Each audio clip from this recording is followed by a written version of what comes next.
Steven, I want to thank you for coming to camp. My name is Thad Johnson with ABC, and I'll be doing your pitching lesson here today. First thing we're going to talk about is the balance position and really getting yourself over your back foot, keeping your weight back. So I'm going to draw a line off your back foot here, representing an axis that you need to really work on top of, center your body up to, and as we move yourself forward a couple frames, you're going to see you got very good posture. Okay, I'd like to see you just stay behind your belly button just a hair more with your chin, just to get yourself back. I mean, we're talking 4 to 6 inches of a little bit more weight over that back side. I'd also like to see you be have a little less hand movement. What's going to happen is you're going to lift your hands well above your head, and you're not going to separate them until you get all the way down back down to your belly button. As you can see, we'll take off, and you start going forward. Now you bring your hands all the way down here to separate at the belly button. So really, I'd like to see you work. And if you want to move your hands, I'm a big fan of having hand movement. But let's try to keep your hands as they move on your lift between your belt and your chin. Okay, so as you bring your hands up, I'd like to just see them. Get to about this height right here, and then go ahead and bring them up to that height and then down. Let's kill the extra movement. It's going to give you a lot more time, less movement, simplify your delivery a little bit. As we move forward in the directional phase, job of keeping your weight back.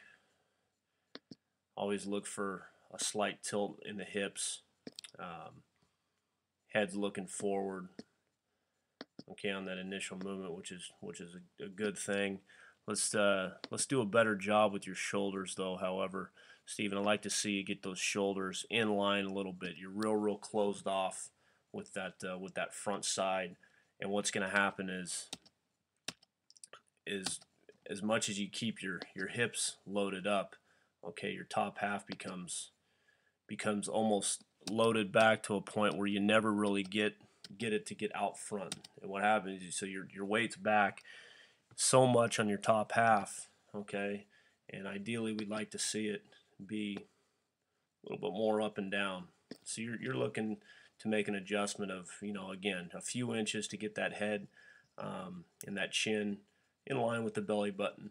It's not bad, but what happens is when you have this top half that's so much on that decline, is that it never really catches up, and you end up cutting off the top of your delivery, which, as you can see right now, you got to get turned because your weight's back. Your lower half is so much in front of your top half that now you start to turn early, and you're seeing as your foot hits the ground, okay, and we're real short with the front side.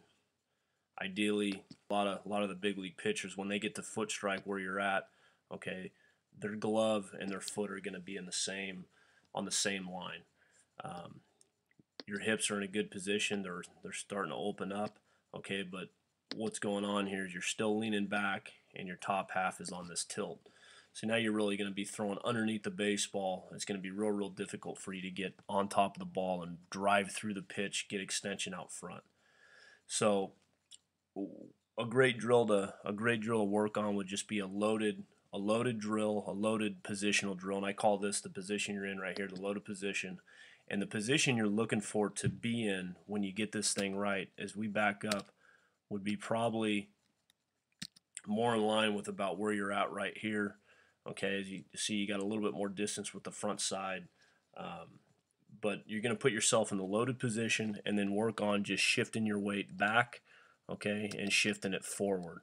We're going to shift it back and then shift it forward, and then you're going to just rotate and release the baseball. And what you're teaching yourself and you're learning is where your weight needs to be to get all the way full extension through the baseballs. And you're going to get that glove. I want that glove on this loaded drill to get out here a little bit more. Really get it out further.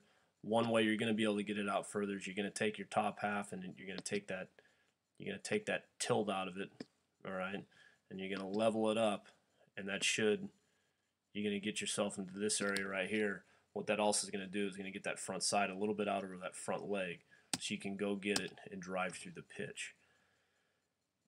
As we move to the rotation of the delivery, rotation release, as you can see, your head, again, you're so far back in your delivery right here.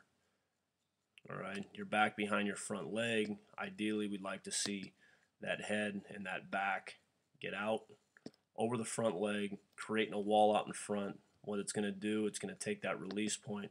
Right now, you're releasing the baseball as it is going to take that release point of the baseball, and it's going to move it up.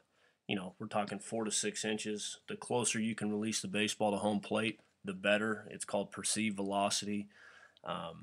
3 inches, or excuse me, every 6 inches you can throw the ball closer to home plate, equates to about 3 to 4 miles an hour on perceived velocity. So if you throw 80 miles an hour, the hitter's going to think you're throwing 83, 84.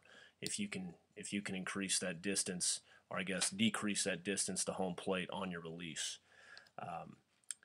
Another great drill to work on getting extension is a towel drill, okay, or get a guy standing out front of you with a hand, an open hand, and you just got to get out there and just slap through his hand. And the further he gets away, the further you're going to have to reach. So those are a couple drills that you should definitely consider working on. We get to the end of your delivery here, and you got a really good finish. Okay, you let your arm, the follow through is important for arm health, and you really do a good job of letting that arm take itself all the way to full extension and full deacceleration without you having to stop it. So just a review, we want to make sure that when we get to the top of the delivery, our weight's sitting on our back side, our weight's on the front of our back foot. We move forward into the directional part. We want to make sure that we go ahead and keep our hips loaded, okay, our weight back on our back side, but let's try to even up that posture, really clean that posture up on the top half, get a little bit more over center so we can get through the baseball so we're not dragging that top half behind. You're going to be able to get yourself out front a little bit more and release that baseball. Like I said, you want to release the baseball out in front over that leg, and you could really see what I'm talking about here. Again, on this next pitch, you know, that leg, you draw a wall up right here, and your head should be out there, chest over that front knee. You're well behind it, and the reasoning behind this is that you're laid on your top half, and you're really cutting off your top half to catch up to your lower half. So let's just go ahead and take care of that posture. Level shoulders at release, and again, good drill to do that is that loaded positional drill where you just sway your weight from back to forward, release the baseball, really work on extension, and then add a towel drill or a hand slap drill to the end of your delivery to get that full extension out in front. Steve, I want to thank you for coming to camp. I hope that you learned a lot, and we look forward to seeing you out there again sometime soon.